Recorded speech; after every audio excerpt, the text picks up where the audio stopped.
అందరికీ నమస్కారం అండి. ఈరోజు మన ఛానల్కు ప్రముఖ ఆధ్యాత్మికవేత్త వాస్తు జ్యోతిష్య పండితుడు వైవిఎస్ఎస్ గిరిరావు గారు విచ్చేసి ఉన్నారు. నమస్కారం సార్. నమస్తే అండి. ఈరోజు మా ఛానల్కు రావడం మీరు చాలా సంతోషంగా ఉంది సార్. ఇప్పుడు మామూలుగా ప్రతి నెలలో రెండు పక్షాలు ఉంటాయి, శుక్లపక్షం బహుళపక్షం అని. సో ఒక పక్షంలో ఏమో అమావాస్య వస్తుంది, ఒక పక్షంలో ఏమో పౌర్ణమి వస్తుంది. ఇప్పుడు అధిక జ్యేష్ఠ మాసంలో అధిక పూజలు చేస్తే ఎలాంటి ఫలితాలు వస్తాయని చెప్పేసి రోజు అందరూ రకరకాలుగా చెప్తున్నారు.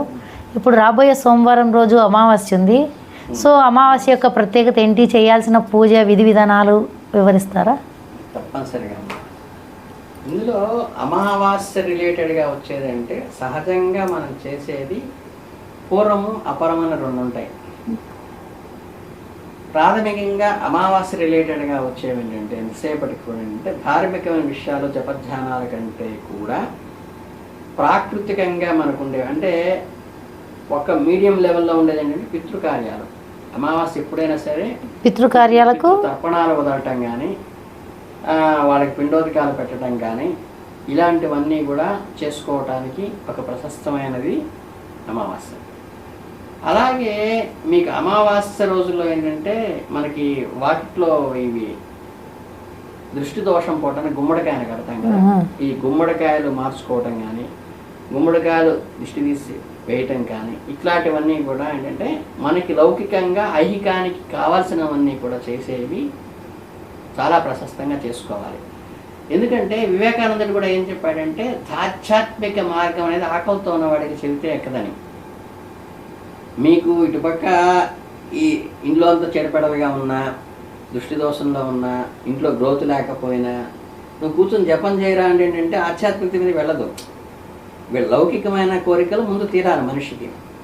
తీరటానికి కావాల్సిందంటే సహజంగా చాలామందికి పితృదోషంతో చాలా బాధపడుతుంటారు. పితృదోషంతో పిల్లలకి గ్రోత్ లేకపోవటం, ఉద్యోగంలో ప్రమోషన్ రాకపోవటం, లేకపోతే వాళ్ళ చదువులో ఎదక్కపోవటం, ఏది పట్టుకున్నా అది వెనక్కి వెళ్తూ ఉంటాయి. ఇవన్నీ పితృదోషానికి కారణమైనవి.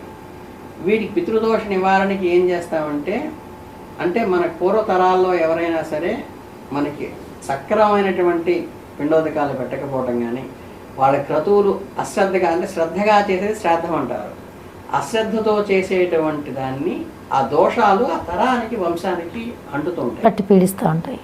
ఆ పీడన నివారణ కావడానికి ఏంటంటే ఈ రెగ్యులర్గా ప్రతి సంవత్సరం చేసే దాంతో పాటు ప్రత్యేక కార్యక్రమాల్లో మనం పితృ కార్యక్రమం చేస్తాం. ఒకటి ఏంటంటే మీరు ఏదైనా పుష్కరాలకు వెళ్ళారనుకోండి, పుష్కరాల్లో శుభకార్య జపధ్యానానికి ఎంత ప్రాశస్తమో ఈ పిండోదకాలు చనిపోయిన వాళ్ళకి మన 3 తరాల వాళ్ళకి పెట్టడం అనేది కూడా ప్రాశస్తం. అక్కడ ఇంకోటి ఏంటంటే ఇప్పుడు మన గురువుకి మనం జనరల్గా పెట్టాం, వాళ్ళ పిల్లలు పెడతారు, కానీ దసరాల్లో మీరు పెట్టచ్చు. మేనమామకి వాళ్ళ కొడుకు పెడతాడు, కానీ మీరు ఇక్కడ పెట్టచ్చు, పుష్కరాల్లో పెట్టచ్చు. బాబాయిలకి, మేనత్తలకి, మేనమామలకి, అమ్మా నాన్నకి, అమ్మా నాన్నకి, స్నేహితులకు, అమ్మా నాన్నకంటే ఇటు 3 తరాల్లో ప్రపితామహాల్లో వస్తారు. అమ్మ తల్లిదండ్రులకు పెట్టడం కానీ, అమ్మ తోబుట్టువులకు పెట్టడం కానీ, నాన్న తోబుట్టువులకు పెట్టడం కానీ, ఆ పెట్టే అవకాశం కేవలం ఆ పుష్కరాల్లో వస్తుంది. అట్లాగే జీవనదులను పెరిగిన లివర్స్ ఉన్నాయి. గురువు ఒక్కో గ్రహంలో మారుతున్నప్పుడు ఏంటంటే మనకి ఒక్కో పుష్కరం వస్తుంది. నదికి గంగే, చిమన, గోదావరి, నర్మదా, సింధు, కావేరి అంటుంటారు, తుంగభద్ర అంటారు. అవి మాత్రమే, ఆ 12 మాత్రమే జీవనదులు. ఆ నదీ తీరాలకి మీరు ఏదైనా ఆవాసం చేయాల్సి వచ్చి ఇక్కడ జపధ్యానం చేస్తున్నప్పుడు పిండోదకాలు చూస్తాం. అట్లాగే పుణ్యక్షేత్రాలైన కాశీ, గయా, ప్రయాగ అలా వెళ్ళినప్పుడు కూడా, కుంభమేళాలకి కూడా పిండోదకాలు పెడతాం. అలాగే ప్రతి అమావాస్యకి తర్వాత ఏంటంటే మనకి భాద్రపద బహుళంలో వస్తాయి మహాలయ పక్షాలని. మహాలయ పక్షాల్లో మనం రెగ్యులర్గా సంవత్సరం పెట్టేది కాకుండా ప్రత్యేకంగా పెడతాం. అలా పెట్టే దాంట్లో ప్రతి అమావాస్యకి కూడా తర్పణాలు వదులుకోమని మనం చెప్తూ ఉంటాం. అంటే పితామహ ప్రపితామహలకి నువ్వులు తీసుకుని, లేకపోతే మాతృమహి పితామహలకి వసురుద్ర ఆదిత్యరూపులుగా భావించి స్వధానం అంటే స్వాహాదేవి అని పుణ్యకార్యాలు చేస్తామని స్వధాదేవి వీళ్ళిద్దరూ అప్పచేళ్ళన్నమాట. స్వధా పేరున స్వధానమస్తని బొట్టన వేలు కిందకి పెట్టి వదిలేటువంటి తర్పణాలు మనం చేసుకుంటాం. ఇవి అధిక బలం ఏంటంటే మనకి ప్రత్యేకంగా 12 మాసాల్లో మాత్రమే ఉంటాయి. అవి స్పెషల్గా, అంటే రెగ్యులర్ జీవోలు వేరు, స్పెషల్ జీవోలు వేరు, రెగ్యులర్గా వచ్చే బస్సులు వేరు, స్పెషల్ బస్సులు వేరు, రెగ్యులర్గా వచ్చే ట్రైన్స్ వేరు, స్పెషల్ ట్రైన్స్ వేరు. అలాగే ఇలా స్పెషల్గా వచ్చినప్పుడు ఏంటంటే అధిక బలం వస్తుంది. అది అంటే ఇప్పుడు మనకి వస్తే మళ్ళీ 3 ఏళ్ల తర్వాత మాత్రమే అధిక మాసం వస్తుంది. అదే జ్యేష్ఠ మాసంలో అధిక నామంటే మళ్ళీ 78కి 2078కి వస్తుంది. అంటే అప్పటికి మన వయసు ఎంతో, మనం ఎంతవరకు ఉంటామో ఉండగలమో కూడా మనకి తెలియదు. ఉన్నప్పుడు ఈ చక్కగా ఈ మాసంలో ఖచ్చితంగా కూడా అవకాశాన్ని సద్వినియోగం చేసుకుంటే పితృదోష నివారణ అవుతుంది. దానికి చేయాల్సింది ఏంటంటే మీ స్థాయిలో, ఇప్పుడు మేమంటే పారణ విధానంలో అని పెడతారు బ్రాహ్మణులు పెట్టేటప్పుడు. ఈ పారణ విధానంలో పెట్టేటప్పుడు బ్రాహ్మణులు కూర్చోబెట్టి వసు రూపంగాను బుద్ధ రూపంగాను కూర్చోబెట్టి, తర్వాత ఏంటంటే విశ్వే దేవస్థానంలో కూర్చోబెట్టి పితృదేవతలు వసురుద్రాదిత్యులుగా వాళ్ళు కూర్చోబెడతాను. ఒకళ్ళని విశ్వే దేవస్థానం కూర్చొని ఇప్పుడు విశ్వస్థానం ఉంటారు. విశ్వస్థానం లేదు కాబట్టి విశ్వే దేవస్థానం 2 బ్రాహ్మణులు కూర్చోబెట్టి మనకి వాళ్ళ కాళ్ళు గడికి బట్టలు పెట్టి వాళ్ళకి కూర్చోబెట్టి భోజనం పెట్టడం ఒక పద్ధతి. దాని తర్వాత ఏంటంటే కొంచెం లోయెస్ట్లోకి వెళ్తే ఏంటంటే మోయనని ఇస్తుంటారు. సింపుల్గా అయితే ఒక బ్రాహ్మణుని సద్బ్రాహ్మణుని ఇంటికి పిలుచుకొని దక్షిణ దిక్కుగా కూర్చుని వాళ్ళకి మన చనిపోయిన వాళ్ళకి పితృతర్పణాలు అన్నీ వదిలించేసుకుని వాళ్ళకి ఈ మోయిన అంటే కావలసినటువంటి పదార్థాలు అంటే కొంచెం బియ్యము, పప్పు, ఉప్పు, స్వయం పాకం, మనకి మంచి గుమ్మడికాయ, అంటే కుష్మాండ దానం చేస్తే ఏంటంటే బ్రహ్మాండాన దానం వచ్చిన ఫలితం వస్తుంది. ఇలా స్పెషల్గా చేసేటప్పుడు అంటే నిత్య సంవత్సరికల్లో అమ్మ నాన్నకి మాత్రమే పలకడం. ఇలా పెట్టేటప్పుడు మనకు వీళ్ళకి ఏదో జరగలేదు, మన బాబాయికి సక్రమంగా జరగలేదు, మన మేమకు జరగలేదు, అమ్మమ్మకి జరగలేదు, వీళ్ళు ఎవరికో జరగలేదు అన్నప్పుడు వాళ్ళ పేరుని కూడా పిలిచి పెట్టడానికి ఇది మళ్ళీ మీకు అవకాశం లేదు. ప్రతి సంవత్సరం పెట్టుకుని కేవలం మీ పేరెంట్స్కి మాత్రమే పెట్టుకోవాలి మీరు. అలా పెట్టి వాళ్ళ తరఫున చేస్తుంటే వాళ్ళకి ఉపశాంతి జరిగేటువంటి అవకాశం ఉంది. అటువంటి ఉత్కృష్టమైనటువంటి సందర్భం. దాన్ని అలా ఏదన్నా ఎవరికైనా పితృదోషాలు ఉండి లేకపోతే వాళ్ళ ఫ్యామిలీస్ కానీ ఏమైనా ఇబ్బంది పడుతున్నా, వాళ్ళ పిల్లలంత ఆసక్తిగా లేకపోయినా వాళ్ళ తరఫున మీరు చేసే అవకాశం ఈ సందర్భంగా మాత్రమే ఉంటుంది. రెగ్యులర్గా పెట్టే దాంట్లో మీ తల్లిదండ్రులకే పెట్టుకోవాలి. రెండోది ఏంటంటే ఒకవేళ భర్త చనిపోయి ఉంటాడు, చంటి పిల్లలు 4 ఏళ్ల పిల్ల 5 ఏళ్ల పిల్ల చేస్తారు అయినప్పుడు ఏంటంటే వాడు చేయరు కాబట్టి ఏం చేస్తారంటే ఎవరినో కతృత్వం పెట్టి ఆ రోజు చేస్తుంటారు. అలాంటి ఆడవాళ్ళు కూడా ఉన్నప్పుడు చక్కగా అక్కడ చేసుకోవచ్చు. అట్లాగే మగపిల్లలు ఉండరు తల్లిదండ్రులకి. ఉన్నప్పుడు ఈ అమ్మాయి శుభ్రంగా అటువంటి కార్యక్రమాలు చేసుకోవచ్చు. లేదు ఆ అమ్మాయికి కొడుకు ఉన్నాడు, దౌహిత్రుడు అంటారు, వీడు పెద్దవాడయ్యాడు, 18-20 ఏళ్ళకి వచ్చున్నాడు, వాళ్ళ అమ్మమ్మకి తాతయ్యకి అప్పుడు చేసే అవకాశం ఎవరో తీసుకుని ఎవరో కర్తృత్వం చేశారు కాబట్టి దౌహిత్రుడికి ఫుల్ రైట్స్ ఉంటాయి. అంటే కొడుకు ఎంత రైట్ ఉందో అంత రైట్ ఉంటుంది. వాళ్ళ అమ్మ యొక్క తల్లిదండ్రులకి ఈయన చేయవచ్చు. అటువంటి ఈ సందర్భాన్ని మిస్ చేసుకోకుండా మళ్ళీ అమావాస్యని, అధిక అమావాస్యని జ్యేష్ఠ మాసంలో వచ్చేటువంటి పురుషోత్తమ మాసంలో వచ్చేటువంటిది పురుషోత్తమ ప్రాప్తి కలుగుతుంటారు. కానీ మీకు ఇక మామూలుగా చెప్పే సంవత్సరం పెట్టేటప్పుడు కూడా మనకి ఆ గయా శ్రాద్ధ ఫలితమస్తు అంటారు. గయలో ఏంటంటే విష్ణు పాదం ఉంటుంది. మనం జనరల్గా మూల విరాట దగ్గరికి వెళ్ళి అపరమైన కార్యక్రమాలు చేయలేం. కానీ గయలో ఏం చేస్తామంటే ఈ పిండాలు తీసుకెళ్ళి మనం చేసిన పిండాలు స్వయంగా విష్ణుమూర్తి యొక్క పాదాల మీద పెట్టేస్తాం. అంటే గర్భాలయంలో పెట్టి ఆయనకి నమస్కారం పెట్టేస్తే విష్ణు సాహిత్యం పొందారని లెక్క అనమాట. అందుకు గయా ఫలిత అని మీరు ప్రతి మాసికలు మేము ఆబ్జికాలు పెట్టేటప్పుడు ప్రతి వాళ్ళకి గయలో పెట్టేటువంటి ఫలితం రావాలన్న దక్షిణ దిక్కు గురించి గర్భ వేసి నమస్కారం పెట్టమంటారు కదా. ఆ ఫలితం ఇక్కడ వచ్చేటువంటి ఆస్కారం ఈ పురుషోత్తమ మాసంలో చేస్తే అది జ్యేష్ఠ మాసంలో పురుషోత్తమ మాసం అంటారు, అది శ్రేష్టమైన ఈ మాసంలో చేస్తే ఫలితం వస్తుంది. ఇకపోతే ఏంటంటే రెండోది ఎదుటి వాళ్ళ దృష్టి దోషం అని తగ్గుతుంటుంది మనకి జనరల్గా.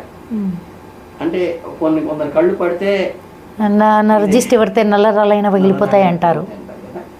అటువంటి దానికి ఏంటంటే అది మనకి ఎలా తెలుస్తుంది అంటే బాగా క్లియర్గా మీరు ఏదైనా చక్కగా పిల్లాడు వటుత్వం వ్యాసనడిలో లేకపోతే భరతనాట్యం వేసి రావటం లేకపోతే స్టేజ్ పర్ఫార్మెన్స్ ఇచ్చి రావటం కానీ వాడి తలనొప్పని వాంతులని మీకు జనరల్ కనిపిస్తే ఇంటికి వచ్చిన దీక్ష తీస్తుంది. అవును. అలాగే గృహానికి కూడా కొన్ని దోషాలు ఉంటాయి. ఆ గృహదోషం పోవటానికి గృహానికి మన గృహప్రవేశం చేసినప్పుడే గుమ్మడికాయని కడతాం వాకిట్లో. ఈ గుమ్మడికాయ యాక్చువల్గా అయితే సంవత్సరం పాటు ఉంటుంది.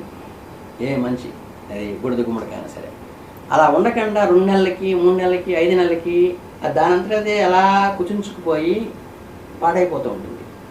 ఇలా పాడైపోయినప్పుడు ఆ ఇంటి మీద దృష్టి దోషం ఎక్కువ ఉంది, అందరి దృష్టి దాని మీద పడి మనకి కీడు జరిగే సంకేతానికి ఆ గుమ్మడికాయ పాడైపోవడం కారణం. ఎప్పుడూ కూడా మీరు సంవత్సరం తర్వాత తీసేసేటప్పుడు ఈ ఉట్టిని ఉతుక్కుని కొత్త గుమ్మడికాయ పెట్టుకోవచ్చు. కానీ ఆ సంవత్సరం కాకుండానే మధ్యలోనే అది ఎప్పుడైతే పాడైపోతుందో అలా తీసేటప్పుడు ఉట్టితో సహా పారేయాలి. ఓకే.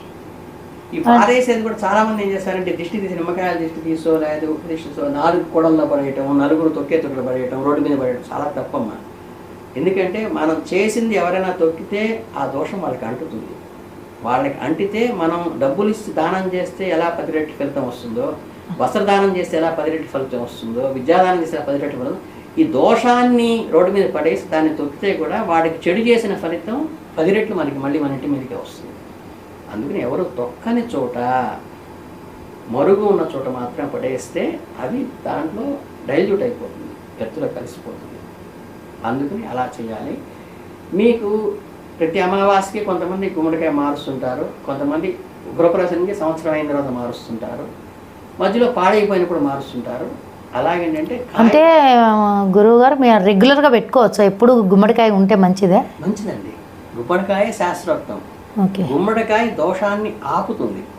ఓకే. ఓకే. అదే మీరు కొంతమంది ఇవన్నీ కడుతుంటారు, ఏది ముళ్ళ కంపలని, జుట్టని, రకరకాల చర్చదారు పెడుతుంటారు.